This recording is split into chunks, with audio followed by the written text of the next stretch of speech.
春天的时候，我又买了6棵葡萄苗，把它们放在种植袋里边养着，现在枝叶都已经长起来了。今天我打算把这一批葡萄苗移栽到外边大地里边去了。有了这6棵葡萄苗，再加上我盆栽种植的这棵飓风葡萄，明年就应该能够实现葡萄自由了。这是葡萄的名称，其中2棵叫埃因赛特，是红色的无籽品种；另外的4棵是黄绿色的葡萄，叫尼亚加拉。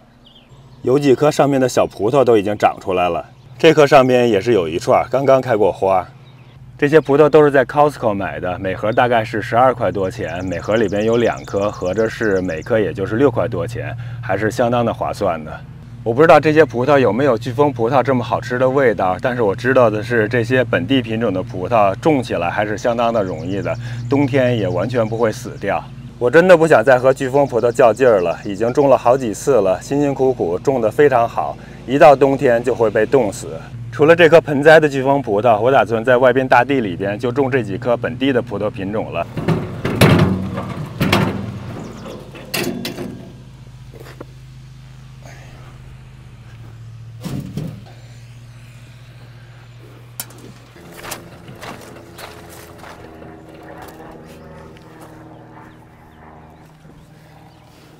我是想着，作为从有机菜园到生态果园的一部分，至少先要把最容易种的葡萄园给它弄起来。6棵葡萄对于家庭来说，应该也不少了。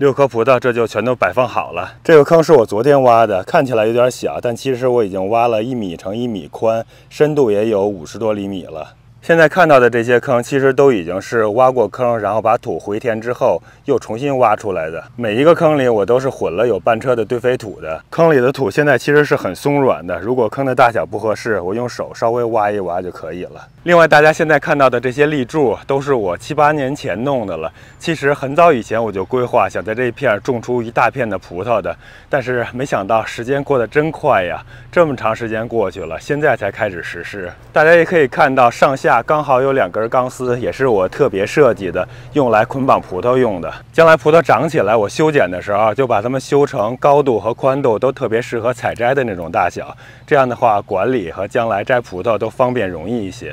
这些钢丝时间实在是太长了，都已经有点松掉了。等将来有时间了，我把它们再稍微的紧一紧，拉一拉就行了。上面的这些网，等葡萄长起来，我就把它扯掉，不要了。这些其实是前几年因为没有种葡萄，所以就利用这片的架子种了一些苦瓜呀，或者是豆角之类的。这些地方看起来特别工整的洞，其实不是我们弄的，都是马蜂凿的。看这儿还有一个，大自然真是挺神奇的。我第一次看见马蜂钻出来的这种洞孔的时候，也是特别的惊讶。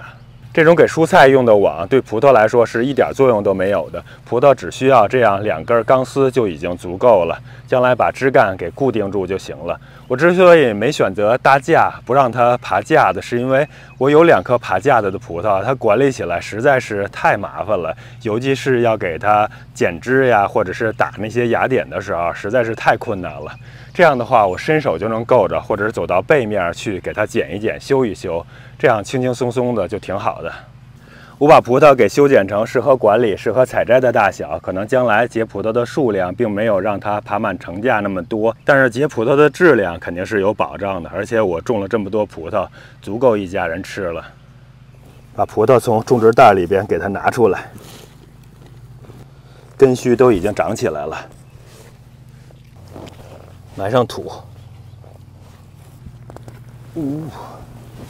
嘿，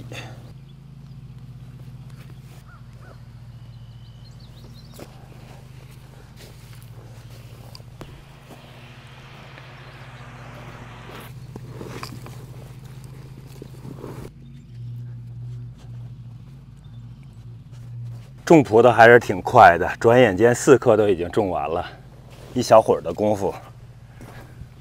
其实最难的部分还是挖坑，还有提前的准备工作。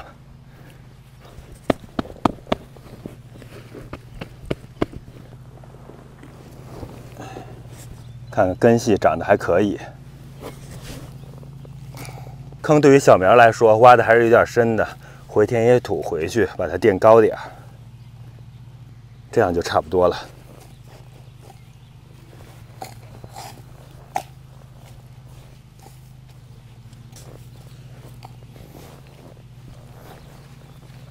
哎呀，最后一颗了。这种带根儿的葡萄苗比扦插还是要容易多了。刚买回来的时候也都是裸根儿的，是包在袋子里边，用泥炭台裹起来的。种完之后，把它的前后左右都给它踩上一脚。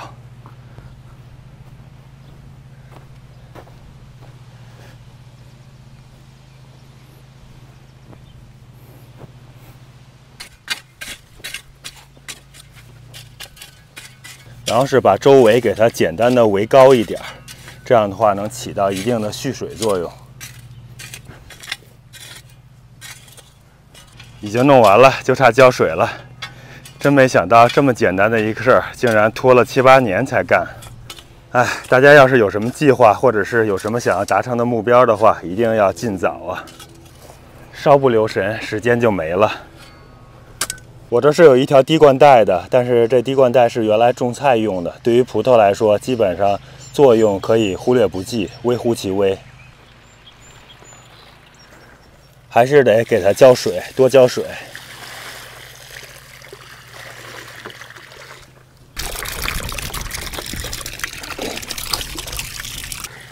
浇水是要给它浇透的。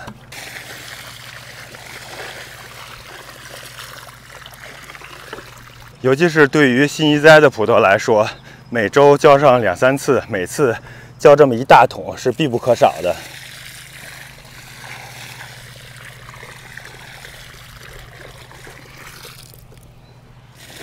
最后一桶水了，浇完水，等水渗下去之后，可以把葡萄苗稍微的往上提一提。再看看这种好的6颗葡萄。收拾一下，把这些种植袋给它捡回去。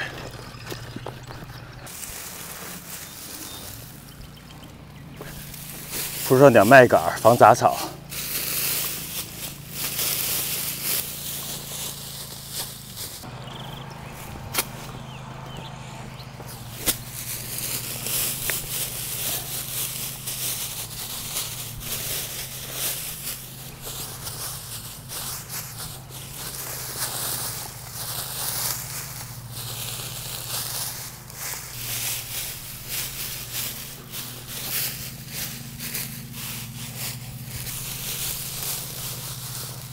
还是得给它撒上水，湿透了就不会被风吹跑了。